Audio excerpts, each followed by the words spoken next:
Beneath the glitter and glamour of Hong Kong, there's staggering inequality and a crippling housing crisis. There have been months of turmoil and demands for democracy.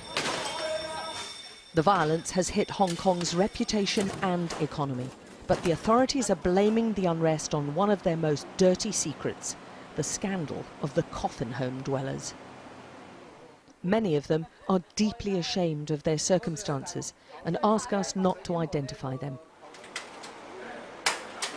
They're part of an army of Hong Kongers living below the poverty line in the world's most expensive city, where affordable housing is out of reach to many. This tiny home has been built in the gap between the lift shaft and the supporting walls, and the family and their 6-month-old baby boy basically live on this bed together. They've been here for 4 years, and for this they pay the equivalent of around £1,500 British pounds a month. It's a struggle for survival, and the protests have hit both the Hong Kong economy as a whole, but this family's pay packet too. Do you think the protests will end up with you getting better housing? I don't know.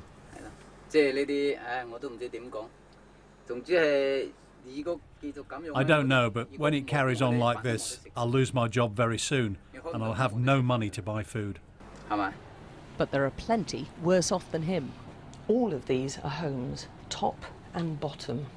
They can just about fit one narrow single mattress. Here's some more, not even long enough for someone to lie down in, and there are 15 of these in this one room. Take a look inside one of them. It's not even 2 square metres, a home which will cost several £100s per month to rent. And most of the people here earn very little and rely on housing subsidies. This is the dark underbelly of Hong Kong, and understandably it's very difficult for outsiders to get access to them. We only managed it by building up trust with some of the residents. There are an estimated 200,000 people living like this in Hong Kong, and the fight on the streets for votes is said to be central to bolstering the human rights here, which should lead to better living conditions. They don't think the situation now we can have a chief executive to represent us. So they think the universal suffrage is so fundamental for Hong Kong to solve different social problems. The coffin home dwellers themselves feel helpless and forgotten by the government and the protesters. This man's been waiting for better housing for 10 years and lived in this box for 3.